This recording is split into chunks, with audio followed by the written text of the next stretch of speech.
Okay, this is behind the scenes at the Museum of Russian Art, and we are watching the process that goes into getting the clips ready. We have had to custom fabricate every clip on every icon. Say hello. Hi, I'm Jane, and we are fabricating each piece of hardware as we go on each icon. And we have this fabulous process called capacitor discharge stud welding, which is a technology used in bridge and road construction. So it's an electrical weld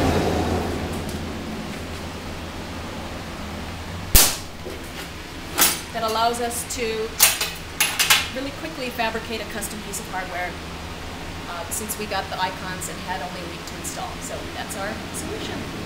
And so with each piece of metal, explain a little bit about the process that we had to do. You had some of them pre-fabricated or yeah, pre-bent? Everything was partially prefabricated, so we ended up ordering a variety of sizes, a variety of angles, and a variety of thicknesses, depending on what we thought our purposes would be.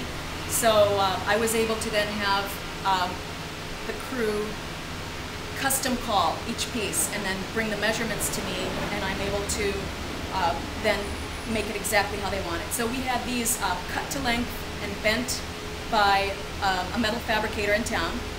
Then the pieces had to be cleaned. Then I had to grind the tips to accommodate quality edges for the icons. And then the piece is cut down to length, capacitor discharge welded on. We have to mark each hole exactly and drill them exactly where they need to be, and then keep track of all the hardware. So we've got a system that the pieces move through, so we keep each icon hardware set together and move it through the entire process. And so when that's done, I saw you downstairs lining them with some sort of felt. Yeah, then after we make them, we line them with an adhesive-backed felt, which secures a softening fabric in place, which protects the icon edges. And so we're able to get this pulled down into the box, and it acts as a secure. This capacitor discharge stud gets bolted on from the back, so it acts as a spacer so that there is no pressure on the icon at this point. It simply provides an exact depth which will hold the icon in place without putting any pressure on the icon. It doesn't even have to touch it, it just has to be very close to it. And then it also pulls it into the wood so that the hardware cannot be twisted for security purposes.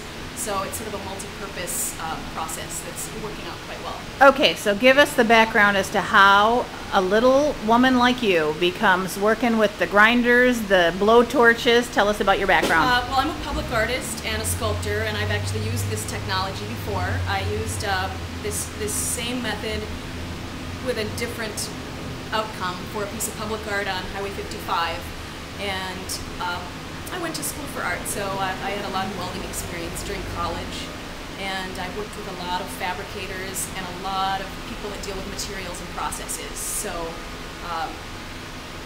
it's just kind of a natural outcome of previous experience. And as you can tell, she's one of the most important people on the design team at TMORA, and I'm just going to take a quick shot of all the different clips that are the different depths and widths and lengths. Is that correct? Yep. Mm-hmm. And then they give her as she said earlier, the request for what depth and length they need to be, and she comes in here and works it all out. And on each icon there's between 6 and 8 oh wow pieces of hardware on each icon. So we have to mark the edges of where we want the hardware to land, and then measure out from that to protect the icon again from being squeezed from the sides.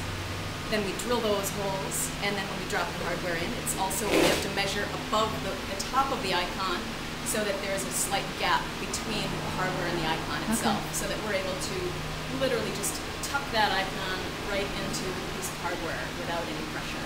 All right, thank you very much, and we appreciate the behind the scenes look. Come again. We will.